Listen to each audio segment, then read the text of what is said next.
terima kasih teman-teman media dan pers. Jadi hari ini kami ke Pengadilan Negeri Surakarta.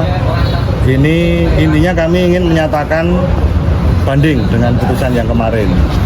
Jadi yang perlu saya sampaikan dulu, pertama adalah alasan kami mengajukan banding. Jadi untuk informasi ke masyarakat, jadi putusan kemarin itu adalah NO. Jadi itu secara garis besarnya itu tidak, dalam putusan NO itu tidak menyatakan bahwa ijazahnya Jokowi itu asli, ataupun sebaliknya itu ijazahnya itu adalah palsu. Jadi buat informasi kepada masyarakat bahwa hasil sidang yang kemarin NO itu bukan berarti kami ini kalah atau menang. Jadi jangan sampai nanti ada orang-orang yang paham hukum kemudian bicara seolah-olah oh persidangannya kemarin kita menangkan lagi, ya keliru. Hari ini kami menyatakan banding dulu. Jadi untuk proses administrasi kemungkinan untuk BHT-nya berkekuatan hukum tetap itu sekitar tanggal 14 ya? 28. Oh 28. BHT-nya 28. Jadi sesuai administrasi sebelum itu kami nanti juga akan memberikan memori banding dan lain sebagainya untuk melengkapi administrasi banding. Kasus ijazah palsu sudah menjadi kejahatan kemanusiaan bagi seluruh rakyat Indonesia. Jadi kami ingin mengajak kepada siapapun untuk aktif berkontribusi menuntaskan, menyelesaikan masalah ini. Dan kami sebagaimana tadi disampaikan oleh Pak Andika, sebagai warga negara yang taat hukum, menjunjung tinggi moralitas dan adat istiadat, kami menempuh jalur konstitusional, diantaranya lewat Pengadilan Negeri Surakarta.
Kami tetap ingin membuktikan kepalsuan 99% ijazahnya Jokowi. Itu clear ya. Tidak ada yang namanya Roy Suryo, Dr. Tifa, Rizal Fadilah, Rustam Effendi dan Kurnia Triwani nyerah meminta penuntukan. Enggak.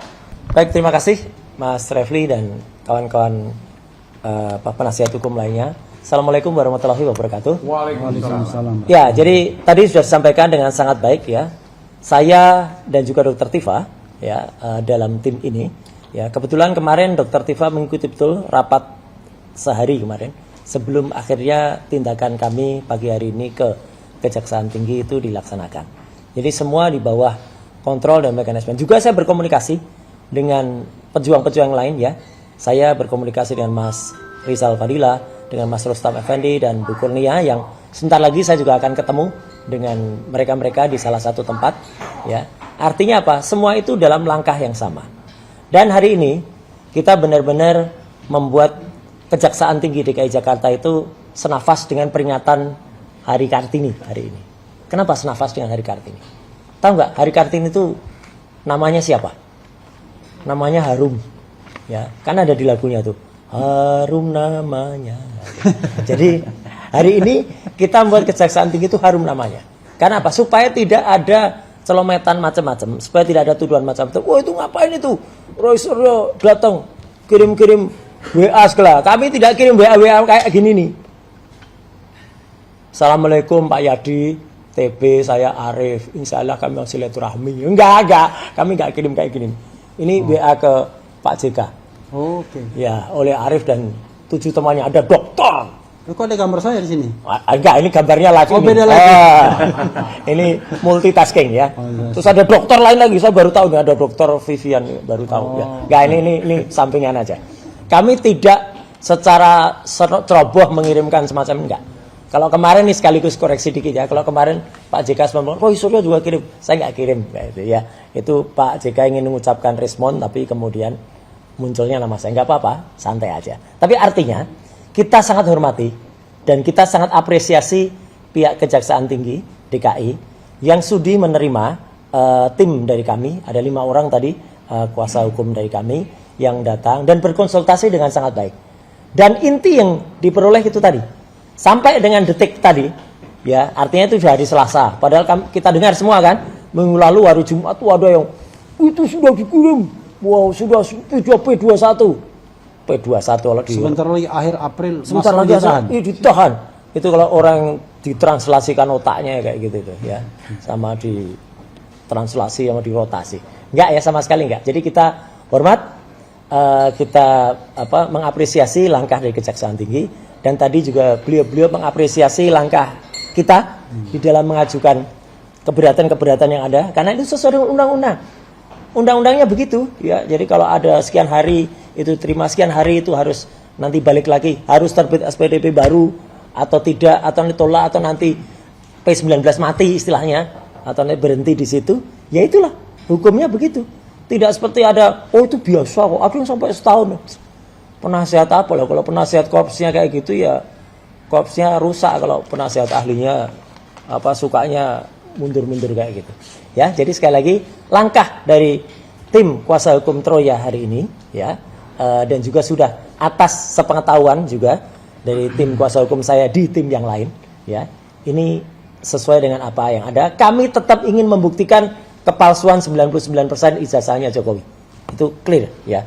Tidak ada yang namanya Roy Suryo, Dr. Tifa, Rizal Fadilah, Rustam Effendi dan Kurnia Triwani nyerah meminta pengunduran. Enggak, ini demi hukum.